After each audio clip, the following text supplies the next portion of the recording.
সাথে আমার বাবাও চলে গেছে, কারণ তার তো আর আমাদের কাছে থাকার মতো কোনো ইচ্ছা নাই। কেন থাকবে? কারণ আমরা মুসলিম, সে হিন্দু, সে তো আমাদের কাছে থাকতে পারে না, কারণ এতদিন তো নিজের মুখে আর কি বলতে পারে নাই।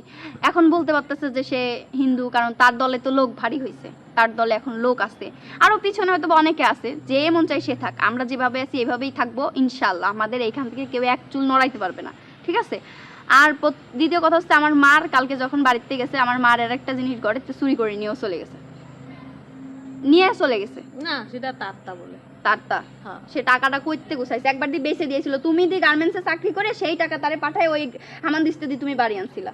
না সে বলে তার মার টাকাটা, তার মা টাকা দিয়েছিল তাই দিয়ে বলে সে ছাড়া সে মার টাকা। আচ্ছা, সে তার মার টাকা হোক, যার টাকা হোক, যা মন চায় তাই করো বাবা, তারা যাতে ভালো চায় থাকুক, আমার ও বলে কোনো। আর আমার কথা হচ্ছে, যদি নেক্সট টাইম কোনোদিন আমাদের সঙ্গে এরকম কোনো কিছু করার কল্পনাও করো, বা আমাদের কাছে কোনোদিন আসতেও মন চায়, ওই দিন যে তোমার কি আছে তোমার কপালে, তুমি এটা ভাবতেও পারতেছো না।